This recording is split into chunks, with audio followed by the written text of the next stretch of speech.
We've got a wonderful guest tonight, Joe Turner. And when I read his bio, I was so taken aback. I thought, wow, what a man of many talents. And to introduce him, I just want to read this little insert about him. It says, my special guest today is an escaped management consultant turned professional speaker and corporate entertainer. He's an escaped consultant. So his unusual combination of business and show business skills has taken him from the Hollywood Magic Castle to the London Palladium. With 1,000 of meetings, conferences, and events, he's been seen on Good Morning America, Nightline, CNN Headline News, and dozens of other local, national, and international telecasts. Please welcome with me the Chief Impossibility Officer, Joe M. Turner. Welcome, Joe. Hey, what a great intro. Yeah. So I want to start off by saying, what in the world is the Chief Impossibility Officer? Well, most of the work that I've done for the last 23 years, most of it has been in the corporate world as a speaker and entertainer. And of course, I do magic and illusions. And I thought, well, executive officers do the executive stuff, and the financial officers do the financial stuff, and the operating officers handle the... So I figured, who's going to do the impossible stuff? That'll be me. That'll be you. So now I read that you were raised by parents and grandparents that took you to church. Yes, ma'am. Took you to Bible vacation school and all the above. You were saved at 8 years old. Yes. So how in the world did you come from that into being all the different hats that you wear, like the illusionist, a magician, but that you studied physics? Yes. And how do you go from physics to being an illusionist? Well, you know, I'm just lucky, I guess. I mean, it is certainly not the kind of life path that a regular person would think to plan.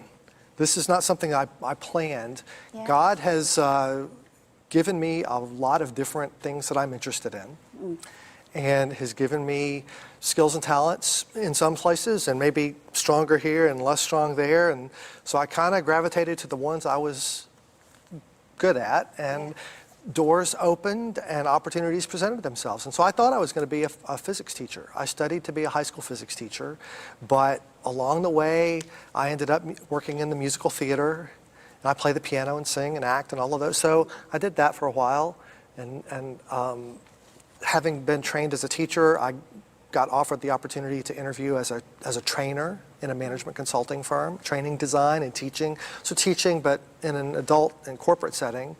So I did that. That's what brought me to Atlanta 31 years ago.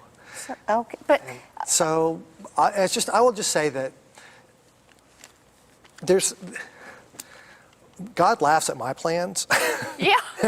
And so maybe the things all that of I thought I ours, was going to do, some of the things I thought I was going to do have fit into where life has gone, where my life has taken me. And then there have been some curveballs, and you just kind of do the best you can with the things in front of you and take the next step. So I'm sure you've had your highs and your lows. You've had your peaks and your valleys, which we all do. But during COVID, the pandemic, you really had a real crisis of your, I guess would say, your walk in your faith. I did. You know, I don't want to bring down the mood here, but I had a crisis of faith during COVID.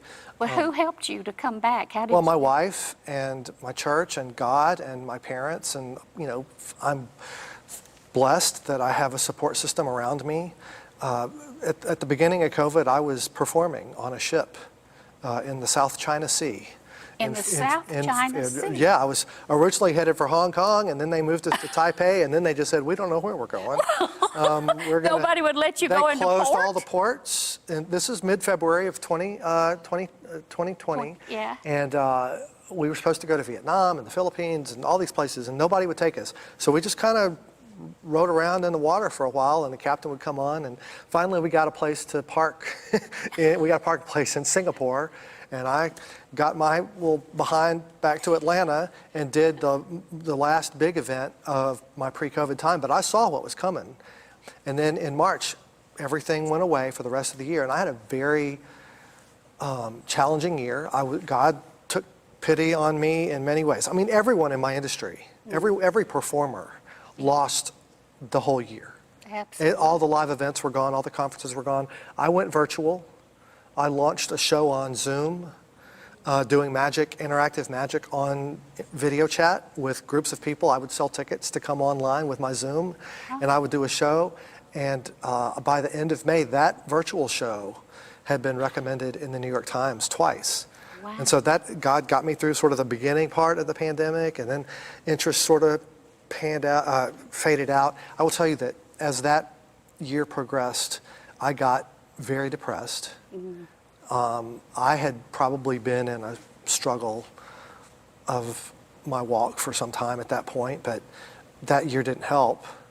And so I was considering, drastic and unfortunate, actions by the end of that year and the beginning of the next year. And my wife came into my office one night and just told me with no uncertain terms that I was getting counseling, which I did, find a Christian counselor, and I interviewed a few counselors.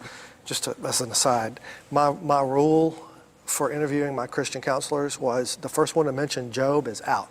Because you know what? I didn't want to hear anything about Job. I was worried about Job.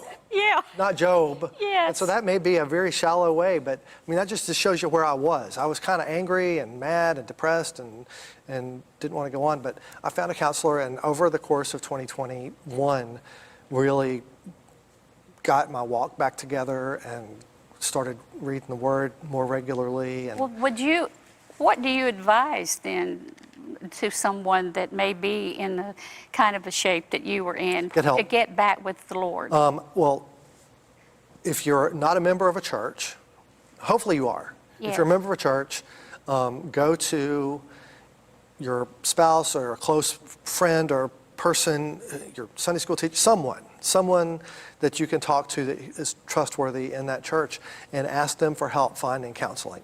I have nothing but admiration for the people who are called to do that and are trained to do that. Amen. Well. They have saved many lives. Absolutely. And so that would be one thing. I needed some quiet time, and so God gave me COVID. And so I probably needed 10 days of just detoxification. So that was just thrust upon me at a particular time. And during that time, I didn't want to read Job, I'll tell you that, but I did feel like I needed to get back in the Word. I just said, what am I going to read? I read Habakkuk. Oh, well, that's different. And because I was like, nobody would tell me to read that one. So I know. you may get a sense of where everybody else zigs, I like to zag. And so I went straight to Habakkuk, and it was great. It really hit the spot. I mean, Habakkuk was crying out to God, what's going on here? Yeah. And I could relate to that. And then I finally read different books, and I kind of bounced Old Testament, New Testament, and read the whole Bible for the first time in my life. I read the whole thing cover to cover. So good came out of bad. That's all things work together for good. And for God, for those who love the Lord, that's Matthew 8:28. And so that has become more clear to me. And that is clear. I should have known that before. I knew it in my head. Yeah, you had to get it in your heart. But to live that and try to trust that is hard for even the most experienced Christian. Yes. To feel like, well, all these things are going on around me. How can this possibly turn out for something good? That's just because we can't see everything that's going on in the background. Right. But now, like I said before, you were studying physics. Yes. but you were also into music. You're a pianist. I am. You're an author. I've written a couple of books. You're an illusionist and a magician. That's my real job. What is the difference between an illusionist and a magician? About $4,000. Oh, I'll take it. Yeah, I'll take The that. difference in the industry, when we say illusionist, we normally refer to someone who's creating some special effect with something the size of a human body or larger. Like a car? A car or a piano or an illusion. It typically implies you're doing some kind of special effect. Like I used to see as a kid on television, people being sawn in two. Cut in half and split into all of those things. All of the boxes on wheels, kinds of magic, those big kind of stage things. We typically call those illusions, and we say magic is more the things that would be the sizes that could fit on the table or you could walk out holding in your hand. Okay. You know, ropes and cards and balls and notepads of paper, things like that, books and rings of metal and all of those. Well, you have one of those with you. I've seen the thread with the bolt nuts on it. Yeah, I brought this to show you. But now, like I said, you studied physics. Do you incorporate that in with this particular? I have used this to teach physics. This is a I wonderful want you to illusion. do that. Can you do that now? I will show you this. Okay. It's just as a way to bridge into the idea of magic. Magicians use, and when I say magicians, I'm talking about sleight of hand, illusionists, theatrical magic. Yes. They use principles of the natural world, science, physics and chemistry and math and all of these things to create experiences that are surprising or that you don't think would happen. For example, But I've it's got also a piece of fun. string. Yeah, it's also Piece of fun. string Yeah. and just a little nut on that end and a big nut on this end. It's not that heavy, but if I let go, obviously it's just going to fall. Yes. And then I would say, if I pull it up like this on my finger, if I let go, what's going to happen? Yeah. Well, it's going to fall. It's going to fall to the floor, Yeah. right? It's just going to flip over and go like off the cliff, right? Yes. But here's the thing. If I hold it sideways and I let go, what's going to happen? Well, you would think it would go to the floor. People think it's just going to fall off. Yeah. But look at what happens. If I let go. Now that is a surprise. Yes. There's nothing supernatural about it. It's No. just built into the way God designed the way the world works. Right. But there's some physics that happens when this starts to fall. A principle called the conservation of angular momentum comes into play, and we don't need to Wow. talk about it. But it's but that keeps it from falling because it wraps around my finger. The friction there stops it from falling. So that's a surprise. Yes. And so it looks like magic in a way because it's just you didn't expect that's the way the world worked. Right. Magicians will use principles of science and math and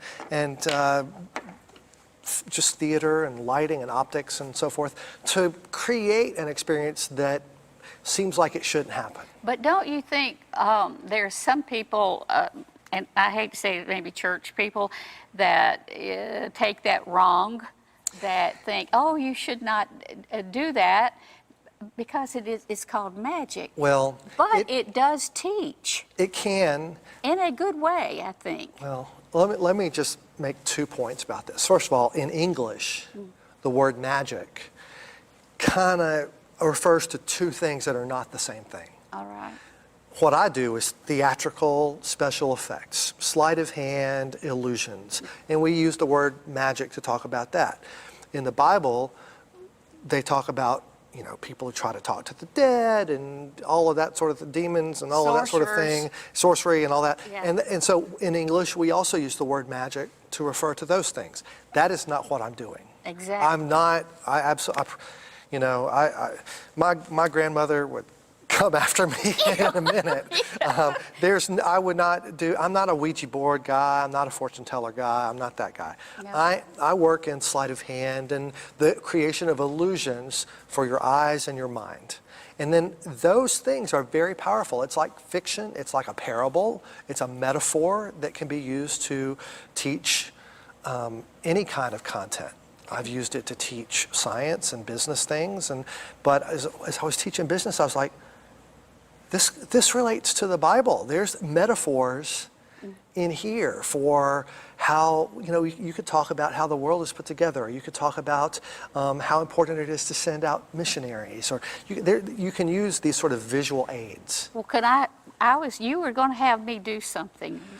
We can try something. You want to do that where I draw a radio? We have about 2 minutes, so Joe, do we have enough time? I didn't want to tell you too much what was going to happen, but I did say that you guys going to ask you to draw something. Yeah. I brought a notepad, and I'd like you just to draw your best guess, your best representation of a radio. Like it could be one of the old-fashioned kind. I love it. That's what it's going to be, old-fashioned. There's And, a knob, there's a knob, Okay. and there's the line. Yeah, that's it. Okay. I'm not an artist. It looks like the radio. Let me see that. That's on a tabletop, It's a table. 1950. I like Yeah. it. Well, I'm going to add a couple of things. I'm going to add the dial, so Okay. we know what channel we're getting. Oh, yes, what that station we're would getting. help, yes. And then this can be, I guess, the speaker up there. Okay? And so this radio has got everything that we need. I think it's got everything we need. Mm-hmm. What's the difference between this and a real radio? That's fake. This is on drawing. paper. That's just a This is artist rendition. This is on paper, yes. Yeah. It's two-dimensional. Paper. It's just, Yeah. what else? Some people would say, well, this radio doesn't make noise. Yeah. But It on my does make microphone, you noise. can hear it makes noise. Yes. But they're like, well, it doesn't make like radio noise. Yeah. But if I turn it on, is that the on button or is that it? That is, yeah, Look, that over one. there? Mhm. Yeah. Ah! No way! There's the radio. Let me see. No way! That is marvelous. Would you? I'm going to keep doing it till someone claps. Hey, I'm gonna clap! Yay! Listen.